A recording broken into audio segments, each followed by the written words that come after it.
Right breaking చూస్తున్నాం. ఛత్తీస్గఢ్ లో మావోయిస్టుల బంద్ పిలుపు నేపథ్యంలో ఏజెన్సీ ప్రాంతాల్లో భయానక వాతావరణం నెలకొంది.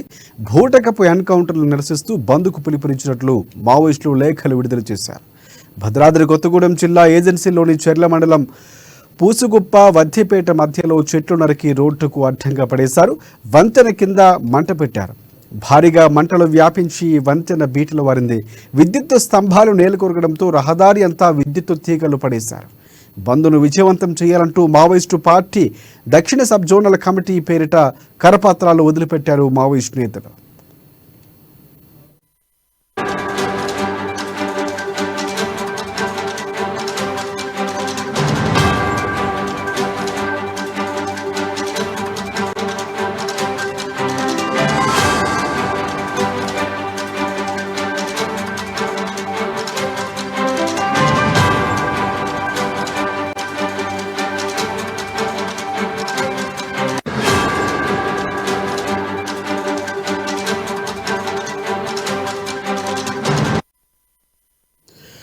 రైట్ బ్రేకింగ్ చూస్తున్నాం. ఛత్తీస్గఢ్ లో మావోయిస్టుల బంద్ పిలుపు నేపథ్యంలో ఏజెన్సీ ప్రాంతాల్లో భయానక వాతావరణం నెలకొంది. భూటకపు ఎన్కౌంటర్లో నిరసిస్తూ బంద్కు పిలుపునిచ్చినట్లు మావోయిస్టులు లేఖలు విడుదల చేశారు. భద్రాద్రి కొత్తగూడెం జిల్లా ఏజెన్సీలోని చెర్ల మండలం పూసుగుప్ప వద్దిపేట చెట్లలో మధ్య చెట్లు నరికి అడ్డంగా పడివేశారు. వంతెన కింద మంట పెట్టారు. భారీగా మంటలు వ్యాపించి వంతెన బీటలు వారింది. విద్యుత్ స్తంభాలు సైతం నేలకొరగడంతో రహదారి అంతా విద్యుత్ తీగలు పడేశారు.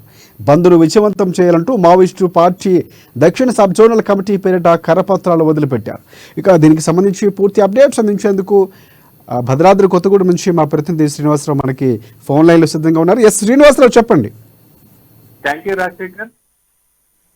ఛత్తీస్గఢ్, ఒరిస్సా అలాగే ఆంధ్రప్రదేశ్, తెలంగాణ సరిహద్దులో ఉన్నటువంటి ఈ యొక్క దండకారణ్యంలో గత కొద్ది రోజులుగా జరుగుతున్నటువంటి యుద్ధ వాతావరణం ఏదైతే ఉందో, అంటే పోలీసు బలగాలకు మావోయిస్టులకు మధ్య జరుగుతున్నటువంటి ఈ యొక్క యుద్ధ వాతావరణం ఏదైతే ఉందో, దీనిలో నక్సలైట్లకు సంబంధించినటువంటి కింది స్థాయి కేడర్ నుంచి, ఈ యొక్క కార్యకర్త స్థాయి దగ్గర నుంచి ఆ ఐ క్యాడర్ వరకు 110 మంది నక్సలైట్లను కోల్పోయినటువంటి ఈ యొక్క నక్సలైట్లు దాన్ని తట్టుకోలేక, జీర్ణించుకోలేక తమ క్యాడర్ ని కోల్పోతున్నామని చెప్పేసి మావోయిస్టులు ఈ రోజు బంద్ పిలుపునిచ్చినటువంటి నేపథ్యంలో ఈ యొక్క బంద్కు సక్సెస్ విజయవంతం చేస్తున్నందుకు ఈ యొక్క ఏదైతే ఉందో చెర్ల మండలం, భద్రాద్రి కొత్తగూడెం జిల్లా చెర్ల మండలం వద్దిపేట గ్రామం వద్ద ఈ యొక్క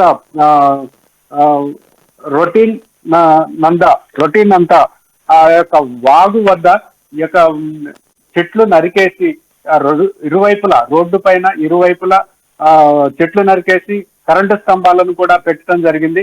ఈ యొక్క రాకపోకలను స్తంభింపజేసినటువంటి మావోయిస్టులు తమ యొక్క కరపత్రాలు ఏదైతే ఉన్నాయో అక్కడ వదిలేయటం కూడా జరిగింది.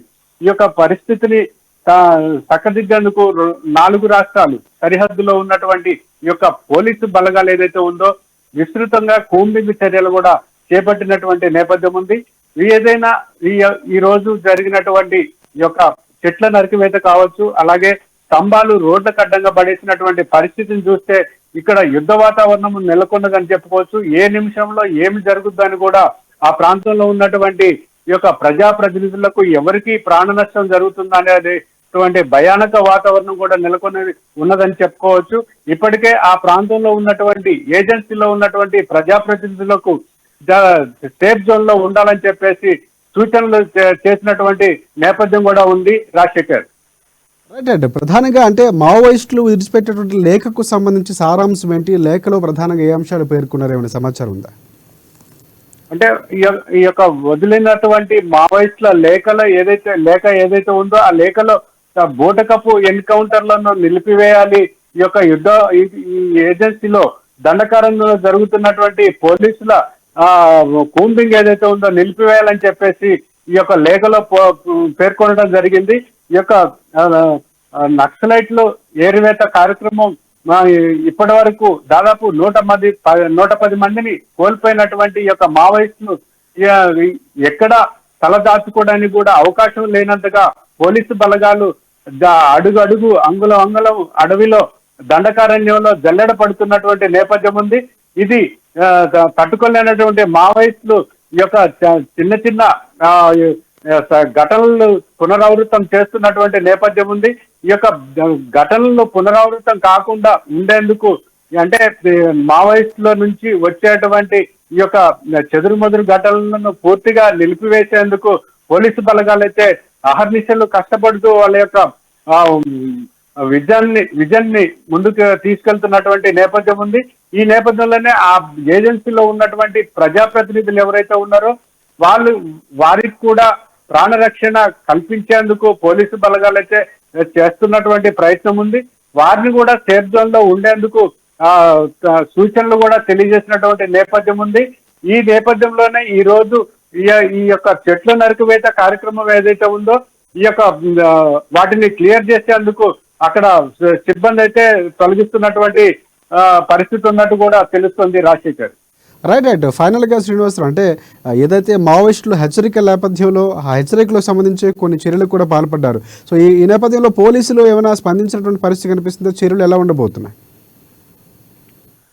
అంటే ఇప్పుడు పరిస్థితి అయితే ప్రశాంతంగానే ఉంది. కానీ పోలీసు బలగాలు మాత్రం ఎక్కడికక్కడ కట్టడి చేసి ఈ యొక్క రాష్ట్రాల సరిహద్దులో కావచ్చు, జిల్లాల సరిహద్దులో కావచ్చు, ఎక్కడ కూడా పోలీసు తనిఖీలు విస్తృతంగా చేస్తున్నటువంటి నేపథ్యం ఉన్న పరిస్థితుల్లో మావోయిస్టులు మాత్రం ఎక్కడ తలదాచుకోవడానికి కూడా అవకాశం లేనటువంటి పరిస్థితి ఉన్నటువంటి నేపథ్యంలో ఎక్కడ కూడా అవాంఛనీయ సంఘటనలు జరగకుండా చూసేందుకు పోలీసు బలగాలు విస్తృతంగా చర్యలు తీసుకుంటున్నారు Rajasekhar. Thanks for updates Srinivas.